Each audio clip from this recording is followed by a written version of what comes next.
Hey guys, what's going on? This is Wrestlelamia back with another episode. The Joker is wild as tonight's Dynamite features two wild cards into the Owen Hart tournaments. Who will they be and how will they fare? Join us now as Wrestlelamia looks at the 18th May edition of AEW's flagship show, as well as the latest wrestling news, including more Naomi Sasha Banks news, John Cena talks WWE return, did Edge reveal new member of Judgment Day? Was Bryan Danielson injured at Rampage taping, and more. As always, Wrestlelamia won't recap the matches, but look at the good, the bad, and the downright ugly. The good. Some wild cards. Tony Khan loves surprising the fans, so it's no surprise he used the Owen Hart tournament to feature two wildcard entrants, with fans wondering who the Jokers would be in the men's and women's matches. Speculation ran wild with fans picking Cesaro, Johnny Gargano, Ember Moon, and Dakota Kai as possible entrants. Ultimately, Johnny Elite, aka John Morrison, debuted against Samoa Joe, while Maki Ito returned to AEW after some time off. While both wrestlers lost, they looked good in the ring and proved worthy opponents for the first round matches. Two banger bouts. Dynamite's reputation for featuring good to great matches every week remains intact after the barn burner between AEW World Champion Hangman Adam Page and Konosuke Takeshita, as well as Kyle O'Reilly and Rey Fenix's show-stealing spectacle. Both bouts were fantastic, showcasing AEW's abundance of talent, including Fenix's ability to work fantastic singles matches. On a sadder note, it's a shame that Hangman Adam Page hasn't been given more opponents like Takeshita on a regular basis. Wrestlelamia has discussed how Page's world title reign just hasn't clicked, and part of the problem is that he hasn't had many non-title matches to showcase his skills. Hardys burn the Bucks.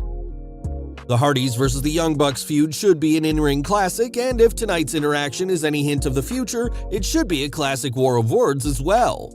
Having the Hardys call the Young Bucks Hardy cosplayers was a brilliant burn, and Wrestlelamia can't wait to see what's next. Cole wins. Tonight's main event match between Adam Cole and Jeff Hardy was another excellent entry in the Owen Hart Cup, with Hardy putting Cole over. AEW is still big on putting Cole over as a top singles star, but also giving Jeff Hardy exposure as a solo act to remind the fans that he's more than one half of the Hardys team. While Hardy fans would have liked for Jeff to have won, AEW is clearly gearing up for a Samoa Joe versus Adam Cole final, and on paper, that should be a more compelling match, not to mention the Hardys appear to be heading for a clash with the Young Bucks.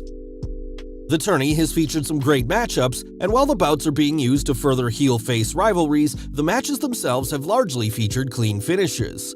This is a great way to honor Owen Hart's legacy, as well as to present fans with something different. There's nothing wrong with chicanery, but not every encounter between two evenly matched wrestlers has to feature outside interference or other cheating tactics. A WCW ending. Tonight's post-match mayhem was reminiscent of the best days of WCW as the Hardys, Sting, and Darby Allin had an all-out brawl with the Young Bucks, Adam Cole, Bobby Fish, and Kyle O'Reilly. The Undisputed Elite laid out the babyfaces with Tony Schiavone even getting to use his classic catchphrase, "We're out of time!" The only thing missing was Schiavone saying that they'd keep the tape machines rolling and that this is the greatest night in the history of our sport. The bad. Mangling Morrison's debut. AEW's social media team blundered badly when Johnny Elite, aka former WWE superstar John Morrison, debuted as Samoa Joe's wildcard opponent. AEW tweeted Johnny's debut, tagging at Johnny Gargano as they did. Talk about epic fails. Is AEW hiring some of WWE's backstage personnel just as they continue hiring any available former WWE superstars? Silence Serena. Serena Deeb is absolutely awful on the stick. She's an intense performer who brings a realistic style of violence in her matches, but when she cuts a promo, she goes from sugar to shit. Deeb might as well have a mouthful of marbles when she talks. Did we mention that Deeb's dialogue is rubbish? No, Wrestlelamia isn't being unfair to Deeb, it's just that someone moving into the main event either needs to know how to cut promos or needs a mouthpiece. Deeb's been wrestling since 2005, so the chances of her improving on the stick seem remote. Give her a manager and stop with the awful promos. A crummy comeback. Chris Jericho was at the top of his promo game last night as he healed things up big time, mocking Moxley and Regal's well-documented battles with personal demons. Unfortunately for Regal, his comeback sounded like something you'd hear on Raw. Regal's not-so-cutting comeback that he stuck Jericho's toothbrush up his bum didn't fit in well with his character of a veteran badass who's not to be trifled with. While he may not have been able to match Jericho in insults, Regal could nevertheless have destroyed him on the microphone. Thank goodness Mox was there to keep the segment from going off the tracks. The Downright Ugly. Nothing ugly, as tonight's Dynamite featured the usual excellent array of matches, an excellent confrontation between the Jericho Appreciation Society and the Blackpool Combat Club, and a tournament that is off to an excellent start. Tonight's show wasn't perfect, but it was a solid 2 hours of wrestling entertainment. Next week is Dynamite's 3-year anniversary, so expect some major fireworks.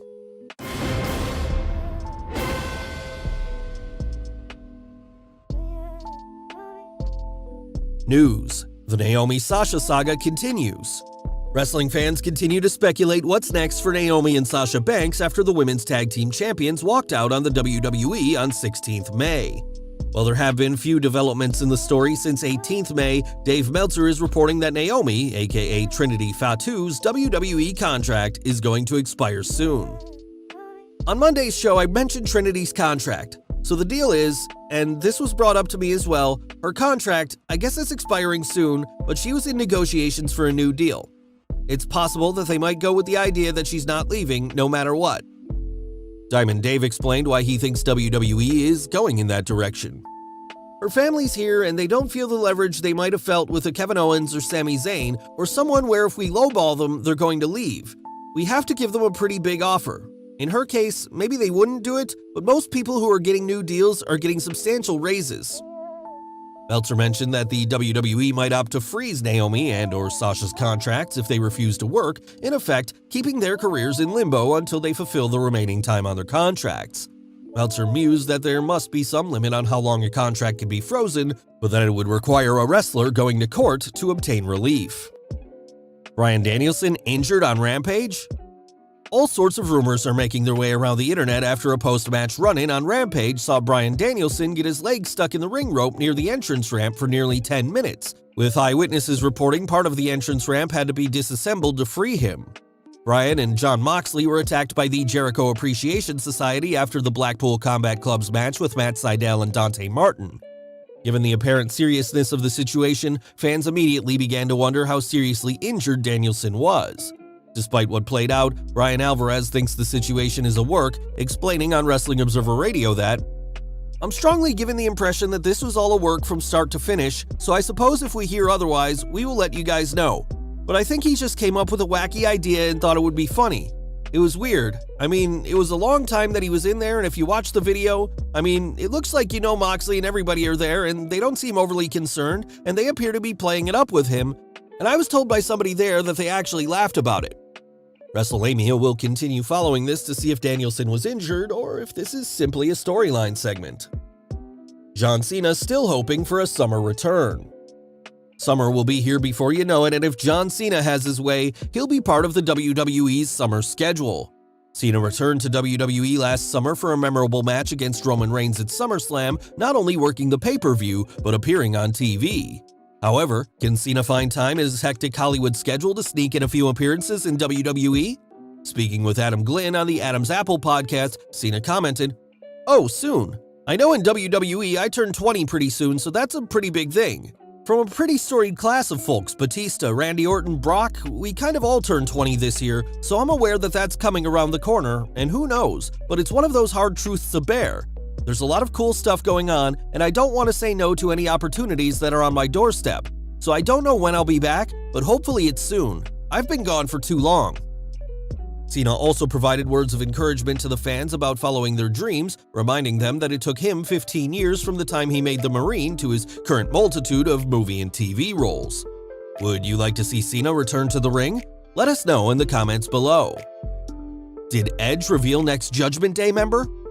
Did Edge reveal a Judgment Day member in a social media post? Fans are debating whether the leader of Judgment Day let the cat out of the bag by posting an untitled photo of Ciampa on his Instagram page, or whether Edge is swerving the fans. Edge's heel faction currently consists of the Rated R Superstar, Damian Priest, and Rhea Ripley, but the group has repeatedly stated it is expanding and looking for new members. Ciampa's name has been discussed as a potential Judgment Day member. As Wrestlelamia discussed before, Ciampa has the look, attitude, and wrestling style that makes him a natural for the group. Do you think this was a slip-up by Edge, or a way to fool the fans about Judgment Day's new member? Toni Storm says it could have been worse.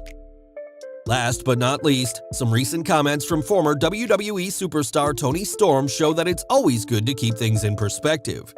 Storm appeared on the AEW Unrestricted podcast and discussed the infamous segment on the 26 November 2021 SmackDown where Charlotte threw a pie in her face.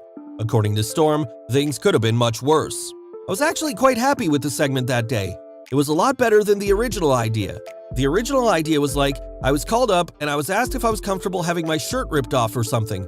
They wanted to do this whole angle where they wanted to rip my shirt off to be embarrassed, in my underwear, I guess. When you're asked if you're comfortable to do that, and literally people are being fired every single week, it's like, well, yeah, I guess I'm comfortable with that.